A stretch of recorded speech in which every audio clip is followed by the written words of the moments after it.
ఈరోజు వేంపల్లి పోలీస్ స్టేషన్లో 25/26 రామ్మూని రెడ్డి అనే తెలుగుదేశం నాయకులు ఇచ్చినటువంటి కంప్లైంట్ మీద రిజిస్టర్ చేసిన కేసులో నన్ను పోలీసు వారు విచారణకు రమ్మనగా నేను ప్రత్యేకంగా గుంటూరు నుంచి విచారణకు రావటం జరిగింది. 2 గంటల సేపు నన్ను విచారించారు. ఆ తర్వాత పులివెందుల పోలీస్ స్టేషన్లో మరో కేసు రిజిస్టర్ చేశారు.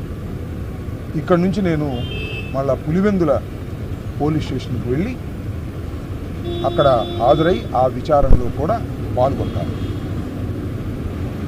మీ అందరికీ చెప్పదలుచుకున్నది విచిత్రమైన విషయం ఏంటంటే, ఈ కేసు ఈ ఫ్యాక్ట్స్ మీద జనవరి 31వ తారీఖున నేను గుంటూరులో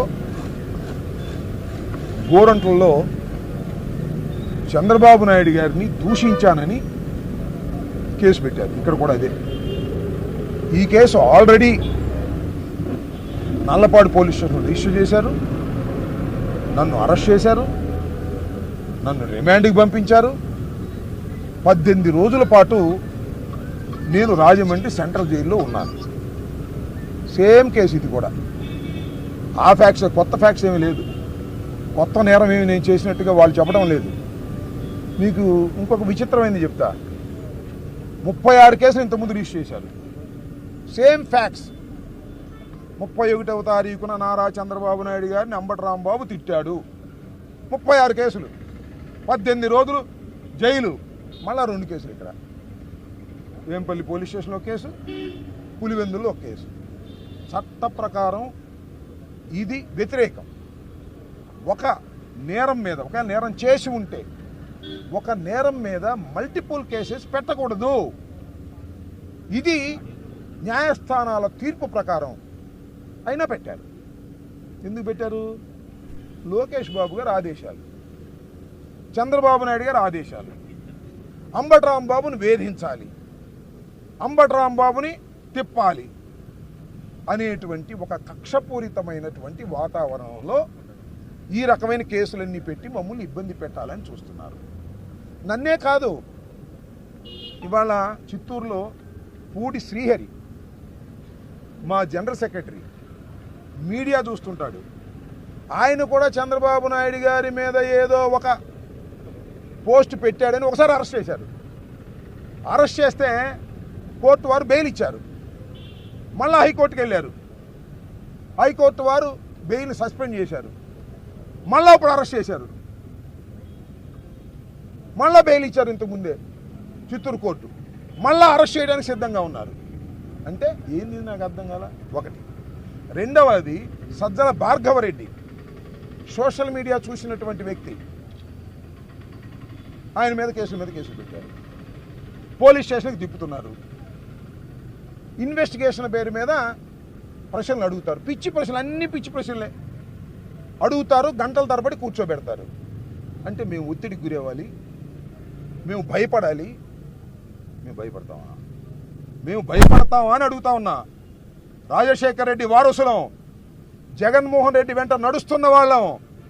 ఇలాంటి ఉడత ఊపులకు భయపడటానికి నేను కానీ, భార్గవరెడ్డి కానీ, మా సోషల్ మీడియా యాక్టివిస్టులు కానీ, మా కార్యకర్తలు కానీ సిద్ధంగా లేరు. గుర్తుపెట్టుకో చంద్రబాబు నాయుడు గారు, లోకేష్ గారు అని ఈ సందర్భంగా చెప్పదలుచుకున్నా. ఏందండి నా తెలియగెడతాను. ఆంధ్రజ్యోతి రాధాకృష్ణ మమ్మల్ని ఇష్టం వచ్చినట్టుగా తిడితే ఏం తిట్టారు తెలుసుగా మీకు? జగన్మోహన్ రెడ్డి గారు చెప్తేనంట, మా భార్యలను చెల్లెళ్ళుగా భావించి వారికి పెళ్లి సంబంధాలు చూస్తామని చెప్పాడు టీవీలో. దాని మీద 175 పోలీస్ స్టేషన్స్లో మేము కంప్లైంట్ ఇచ్చాం. కేసు రిజిస్టర్ చేశారా? చేయరు. మా మీద అయితే అనకపోయినా కేసులు రిజిస్టర్ చేస్తారు, పోలీస్ స్టేషన్లకు తిప్పుతారు. తెలుగుదేశం నాయకులు ఎంతమంది జగన్మోహన్ రెడ్డి గారిని రోజు దూషిస్తున్నారు.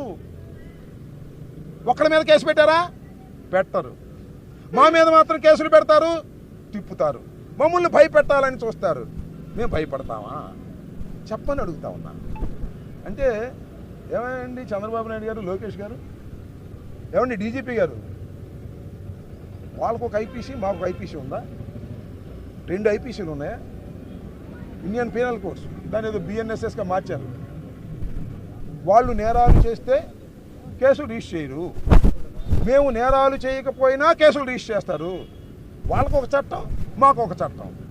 నేను అడుగుతా ఉన్నా, డీజీపీ గారిని అడుగుతా ఉన్నా, టోటల్గా ఐపీఎస్ ఆఫీసర్ని అడుగుతా ఉన్నా, ధర్మమేనా ఇది? మీరు ఇలాంటి అన్యాయాలు అక్రమాలు చేయటం సమంజసమేనా? కాకి బట్టలు వేసుకున్నటువంటి వారు మీరు ఇండియన్ పోలీస్ సర్వీసులో ఎంతో కష్టపడి చదువుకొని ఉత్తీర్ణులైన వారు, చట్టాన్ని కాపాడవలసిన వారు, ఐపీఎస్ని, సిఆర్పిసిని, మొత్తం చట్టాన్ని మొత్తాన్ని కాపాడవలసినటువంటి బాధ్యత మీ చేతిలో ఉంది. మీరు ఈ రకంగా వ్యవహరిస్తారేంటి? తప్పు కదా. ఏ చంద్రబాబు చెప్తే చట్టాన్ని ఉంచేస్తారా? బిఎన్ఎస్ఎస్ని మార్చేస్తారా? మా మీద కేసులు పెట్టేస్తారా? మమ్మల్ని తిప్పేస్తారా? వాళ్ళు తిడితే మాత్రం వాళ్ళ మీద కేసులు పెట్టరా? వాళ్ళు దూషిస్తే మాత్రం వాళ్ళని జాగ్రత్తగా చూసుకుంటారా? ఇది ధర్మమేనా? ఆలోచించమని మనం చేస్తున్నాం. ఇది చాలా అన్యాయమైన పద్ధతుల్లో ఇవాళ రాష్ట్రంలో పోలీసు అధికారులు ప్రవర్తిస్తున్నారు. సరే, వాళ్ళు కూడా ప్రెషర్ ఉంది, చంద్రబాబు నాయుడు గారి ప్రెషరు, అదేవిధంగా లోకేష్ ప్రెషరు. అది చంద్రబాబు నాయుడు ఆయన ప్రెషర్ అంతా లోకేష్ గారే చూసుకుంటున్నాడు. ఎందుకంటే డీఫాక్టో సీఎంగా ఇలాంటి అకృత్యాలన్నీ లోకేష్ గారి నాయకత్వంలోనే జరపాలని నిర్ణయించుకున్నట్టుగా ఉన్నారు. ఇది ధర్మమేనా? కాకి దుస్తులు వేసుకున్నటువంటి ఐపీఎస్ ఆఫీసర్లు, డిఎస్పీలు, అదేవిధంగా ఎస్పీలు, సిఐల్ని నేను ప్రశ్నిస్తున్నా. మీరు మా ప్రభుత్వంలోనూ పనిచేయాలి, వాళ్ళ ప్రభుత్వంలోనూ పనిచేయాలి. మళ్ళా వచ్చేది జగన్మోహన్ రెడ్డి గారి ప్రభుత్వమే గుర్తుపెట్టుకోమని కూడా మనం చేస్తున్నాం. ఇకనైనా జాగ్రత్తగా ప్రవర్తించండి. అన్యాయంగా అక్రమంగా కేసులు పెట్టి 36 కేసులు పెట్టారు నా మీద, మళ్ళీ 2 కేసులు ఇక్కడ, మళ్ళీ పులివెందులు వచ్చాను, తిరుగుతాను, ధైర్యంగా పోరాడతాము. దేన్ని లెక్క చేయం రాసుకోండి. నేను అప్పుడు చెప్పా, ఇప్పుడు చెప్పా, లోకేష్ రెడ్ బుక్ నా కుక్క కూడా లెక్క చేయదని చెప్పా. మళ్ళా ఐఎమ్ రీటరేటింగ్, లోకేష్ పెట్టే కేసులు, లోకేష్ చేసే దాడులు కుక్క కూడా లెక్క చేయదు. ధైర్యంగా పోరాడతాం, అవసరమైతే ప్రాణాలకు తెగించి పోరాడతాం. గుర్తుపెట్టుకోండి, వైఎస్ఆర్ కాంగ్రెస్ పార్టీ కార్యకర్తలందరూ కూడా రాటు తేలుతున్నారు. అవసరమైతే జైళ్లు నింపేస్తాం. గుర్తుపెట్టుకోమని మనం చేస్తున్నాం. కేసులు పెడితే న్యాయస్థానాల్లో ఎదుర్కొంటాం, ధైర్యంగా ముందుకు సాగుతాం. ఇలాంటి పిచ్చి పిచ్చి వేషాలు వేసి వైఎస్ఆర్ కాంగ్రెస్ పార్టీ కార్యకర్తల్ని అణచాలని, భయపెట్టాలని ప్రయత్నం చేసేటటువంటి ఈ కూటమి ప్రభుత్వం బుద్ధి తెచ్చుకోండి. ఇకనైనా ఇంకా 3 సంవత్సరాలు మీరు పరిపాలించాలి, భగవంతుడు దయతలిస్తే. ఈ 3 సంవత్సరాలైనా ఒళ్ళు దగ్గర పెట్టుకొని చంద్రబాబు నాయుడు, లోకేష్ పరిపాలన చేస్తే మీకు ఏదన్నా ఉపయోగం ఉంటుంది తప్ప, ఇలా చేస్తే మీరు ప్రజాస్వామ్య పద్ధతుల్లో సర్వనాశనం అయిపోతారనేది కూడా గుర్తుపెట్టుకోండి. మీరు పరిపాలన చేయండి, అభివృద్ధి చేయండి, పోలీసులతో లా అండ్ ఆర్డర్ కాపాడండి. అక్కడెక్కడ విలేకరుని చంపేశారు పాప, ఆంధ్రజ్యోతి విలేకరుని, రౌడీ షీటరు, దాన్ని ఆపలేకపోయారు. ఇవాళ ఎవరో ఇంకొక సాక్షి విలేకరు మీద దౌర్జన్యం చేసి కొట్టారు, దాన్ని ఆపలేకపోయారు. పోలీసులందరూ నేరాలని